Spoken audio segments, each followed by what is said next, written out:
झूठा दिखावा इंसान को पहले थका देता है और फिर मार डालता है। नमस्ते दोस्तों, मैं गौरव। बड़ी छोटी सी कहानी है। एक जंगल में बंदरों का बड़ा झुंड था। उस जंगल में खाने पीने की कोई कमी नहीं थी, इसलिए सारे बंदर बहुत आराम और संतुष्ट होकर रहते थे। एक दिन एक वैज्ञानिक अपनी बेटी के साथ उसी जंगल में शोध करने के लिए आया। अपना तंबू लगाने के बाद वैज्ञानिक पौधों के नमूने इकट्ठा करने के लिए बाहर निकला। लेकिन लड़की तंबू की सुंदरता को देखकर रुक गई। उसने पहले जमीन पर एक पुराना कालीन रखा और उस पर एक बिस्तर बिछाया।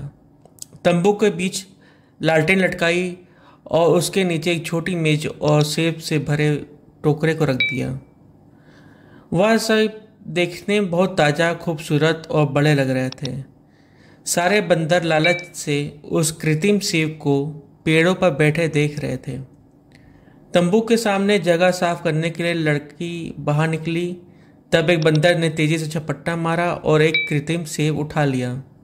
कृत्रिम सेब समझ रहे होंगे आप लोग, नकली सेब। तभी उसी समय लड़की की नज़र भी उस पर पड़ गई। लड़की ने तुरंत बंदूक उठाकर निशाना लगाया और गोली दाग दी। लेकिन सभी बंदर इतनी देर में वहाँ से भाग गए।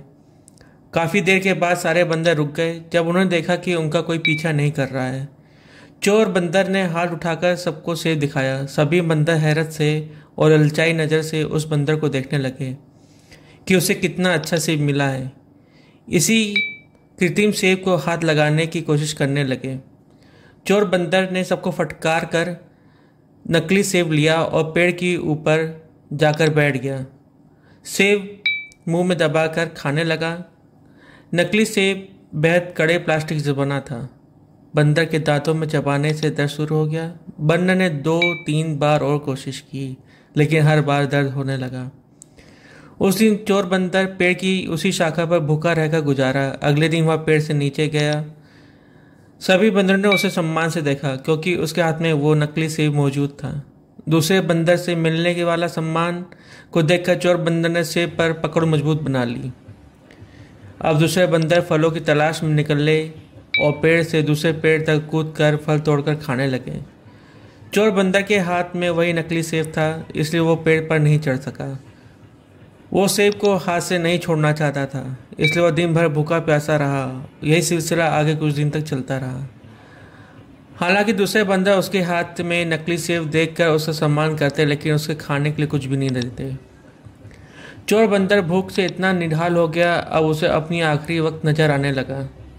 उसने एक बार फिर से उस सेब को खाने की कोशिश की, लेकिन नतीजा वही निकला। उसके दांत इस बार भी दर्द करने लगे। चोर बंदर को आंखों के सामने पेड़ से लटका हुआ फल दिखाई दे रहा था, लेकिन उसमें इतनी हिम्मत नहीं थी कि वह पेड़ पर चढ़कर उसको खा सके। धीरे धीरे उसकी आंखें हमेशा के लिए बंद हो गईं।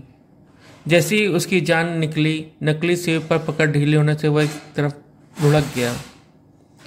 शाम को बाकी बंदर मरे बंदर के पास आए। कुछ आंसू बहाए और कुछ उसके शरीर को पत्तों से ढक दिया। जब वो ये कर रहे थे तब एक बंदर को नकली सेब मिला। उसने अपना हाथ ऊंचा करके सभी बंदरों को सेब दिखाना शुरू कर दिया। दुनिया की मिसाल इस प्लास्टिक की सेब की तरह है। इससे कुछ नहीं मिलता, जबकि इसे देखने वाले प्रेरित होते रहते हैं और दुनिया को हाथ में रखने का दावेदार आखिर में खाली हाथ इस दुनिया से चला जाता है। कोई और आकर उसकी दुनिया पर कब्जा कर लेता है। झूठा दिखावा इंसान को पहले थकाता है, फिर उसे मार डालता है। तो कहते हैं सदैव प्रसन्न रहिए, जो प्राप्त है पर्याप्त है। धन्यवाद। आपको कहानी पसंद आई तो लाइक, कमेंट, शेयर ज़रूर करें और चैनल को सब्सक्राइब करना बिल्कुल भी ना भूलें। धन्यवाद। जय हिंद, जय भारत।